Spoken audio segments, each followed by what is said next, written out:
Olá! Hoje a gente vai fundo na avaliação estratégica de um programa piloto na Escola Vicente de Carvalho. Essa é uma análise bem detalhada da parceria entre o Adote uma Escola e o Instituto Somares. O objetivo aqui é entender uma realidade super complexa para poder construir um plano de ação que seja, sabe, real, com impacto de verdade. E olha, tudo partiu de uma única pergunta, bem direta, sem rodeios. O que está pegando? Essa pergunta simples foi a chave que abriu a porta para toda a análise. Em vez de ficar só na superfície, nos sintomas, ela forçou todo mundo a mergulhar na raiz dos desafios que a comunidade escolar enfrenta no dia a dia. E aqui está o nosso mapa para essa conversa. A gente parte dessa pergunta central para entender o diagnóstico que aponta para um colapso sistêmico. Depois, a gente descobre os ativos, que são a base para a mudança. A partir daí, a gente desenha a estratégia, que é basicamente começar com quem se importa de verdade. E aí, a gente finaliza com um roteiro bem claro para a ação. Então vamos lá, primeiro ponto, a pergunta central. O mais legal aqui foi ver como essa questão tão simples não levou para uma lista de problemas e sim para um diagnóstico visual, uma ferramenta que permite a gente enxergar toda a teia, todas as conexões dessa crise. E tá aqui ele. Esse mapa mental é tipo uma fotografia do sistema. Repara só como os grandes temas, saúde mental, família, território, estrutura, eles não são caixinhas isoladas, sabe? Eles se alimentam, se conectam e tudo gira em torno daquela questão central. É a imagem de uma crise onde uma coisa está totalmente ligada na outra.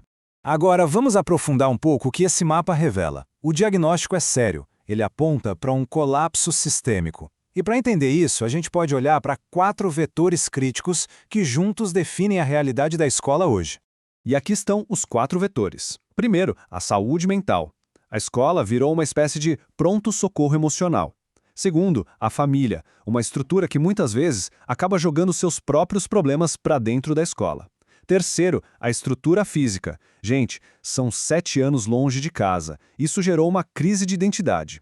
E por fim, os alunos, que estão na ponta sofrendo todos esses impactos. O ponto-chave é que um vetor piora o outro, num ciclo vicioso.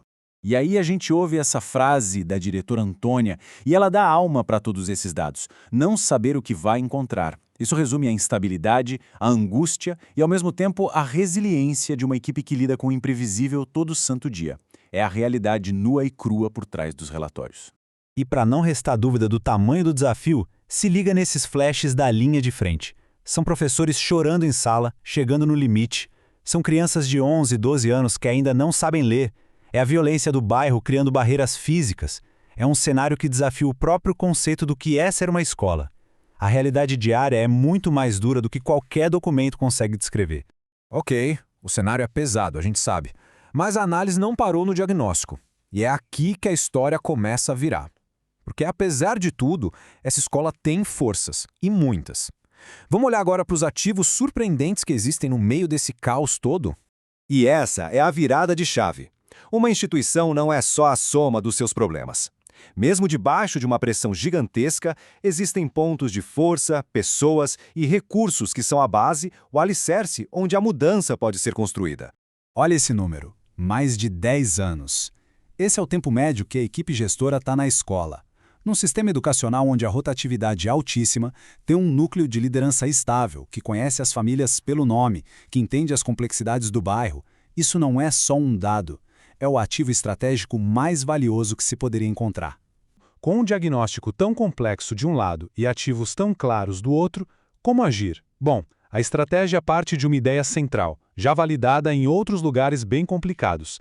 A mudança de verdade não vem de ações gigantes e superficiais. Ela vem de um trabalho pequeno, profundo e focado. E essa frase resume tudo. Em vez de tentar salvar o mundo, a proposta é focar toda a energia na meia dúzia que se importa. Na prática, o que isso quer dizer? Quer dizer trabalhar com aquele pequeno grupo de mães, pais e professores que, apesar dos pesares, ainda não desistiram.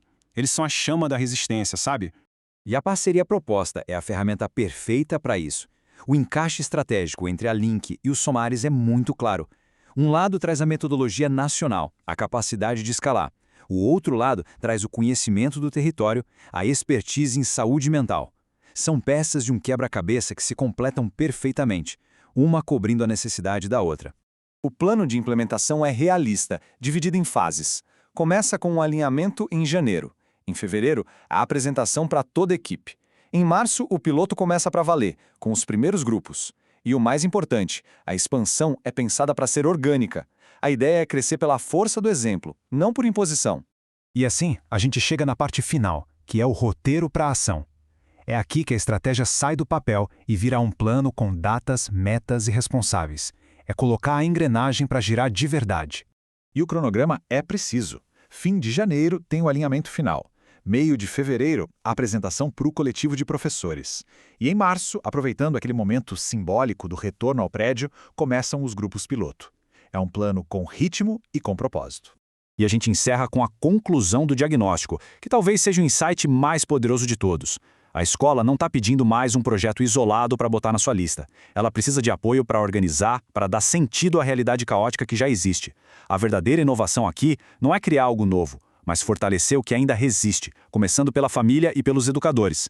Se for bem executado, esse piloto tem potencial não só de transformar uma escola, mas de criar um modelo a ser seguido.